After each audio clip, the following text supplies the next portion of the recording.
particularly like going to church in my own parish any longer. It's changed so much. Not the same. God isn't what he used to be.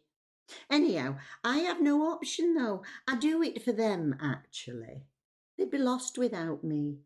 I give it and them a sense of occasion, dignity, class. Chavs, tramps and swingers, the lot of them, and that's just the clergy. Give me a good old-fashioned high church service any day of the week.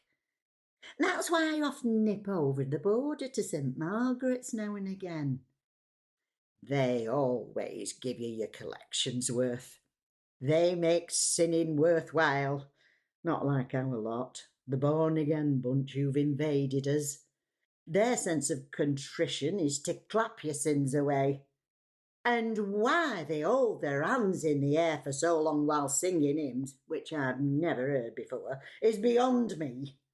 Like a workshop for trainee popes.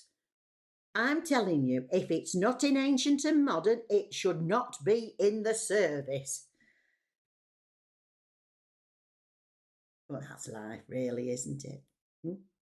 You know, extremes, opposites. One thing or the other. Ancient and modern. Have or have not, young or old. You're in or you're out. Remembered her. Been alive. Or...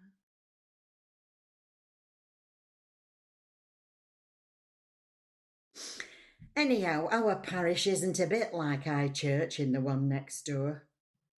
Their after proceedings always have an air of quality about them. Decent cakes, nice china, clean lace. Ours is a war zone. Smells of stale biscuits and pets. Do you know the last Edwardian-themed bric-a-brac bonanza they had at St Margaret's could have easily been graced by dear Fiona Bruce and the Antiques Roadshow? And ours had a jumble sale. Dear Lord, it was like a remake of Lord of the Flies filmed in Primark. People with dyed clothes, dyed hair, and a fair number who actually looked like they'd actually died. So many body piercings you could have weighed them in for scrap. And enough plot ideas for a new Tolkien trilogy. And those types, they always seem to be crying for some reason. Like being in an episode of that programme they always used to broadcast on Christmas Day. You know, the one when the BBC made Christmas nice for sad people. And they spend all the time waving their hands at their faces while they're talking. It's quite bizarre. And did you ever notice that none of them ever have a proper handkerchief? Always an old piece of kitchen roll stuck up the sleeve. And they can't talk. They all shout. It's like I've always said. Emotional impropriety is the disease of the working classes. But I rise above it. As I say many a time down at the WI, girls try to be like me, understanding and accepting. Oh, can hear an engine. Could it be Speedy Stuart perchance? Or is he still stuck at the lights near the Red Sea? Oh, it's next door's daughter on her annual guilt trip. Look at all those presents. They can't all be for a mother, surely. Oh, that's far too extravagant. A woman her age will never get the use out of all of them. Oh, they've seen me. Hello, love. Yes, and you? Oh, I'm fine, thank you for asking. Dreadful woman. And those children, pretentious brood. No, she's given them the most ridiculous names. The poor things will spend their lives spelling them out. Shania, Cindy Lou and Tinkerbell. Should have set them up for life with proper names. Edna, Edith and Ethel. That would have been more than adequate. Oh, Lord, she's coming up the path. Oh, that's so kind of you. Just leave it on the step and I'll come and get it. You get inside, you'll catch your death. Oh, she brought me something. A gift.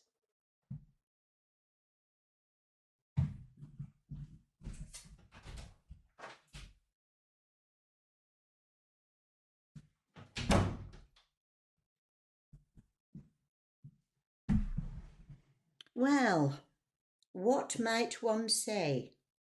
A cactus. Not a poinsettia, then? Dreadful.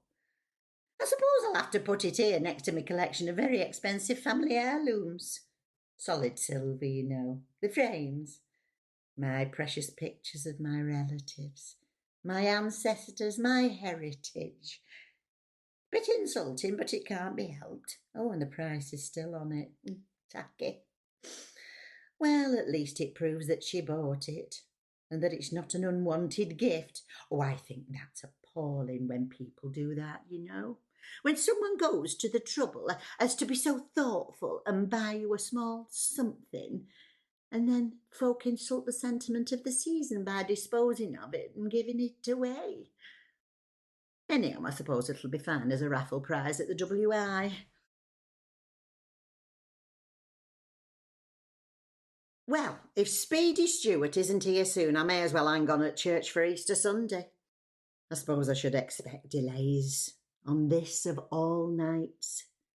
Busy, parties, dinners, people with places to go, seeing family, friends, family. Some of my girlfriends are inundated with invitations, others drown in expectation.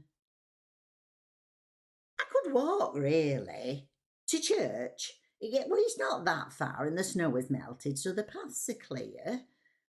Always been a strong walker. A formidable constitution, the practice nurse said when I went for my flu jab. Mr. Waters, who lives next door, always comments on how much walking I do. He doesn't miss a thing. He's an obsessive ornithologist, you see. So he's painfully observant, even without the advantage of his Swiss binoculars. We have a lot of nature in our gardens, you see, teeming. And he's always there in the window. He's obsessive. He said to me once, if you're lucky enough to have great tits, nothing better than watching them resting on some fat balls. So, when Joan from the WI, that's Joan M, not Joan F, called in a while ago with a rather small jar of her homemade chutney, he was out like a shot. I was talking to him in the side garden by the pergola as she arrived, and he was just commenting on the cut of my clematis when he said to her, "Oh, I see you've driven here." And she said, "Yes." And he says, "Stella, I don't mind him being over familiar, despite the fact we've only been neighbours for 18 years. Stella," he says, "Stella walks everywhere. Very virile woman is Stella." I knew he meant agile, but at my age, there's very little difference.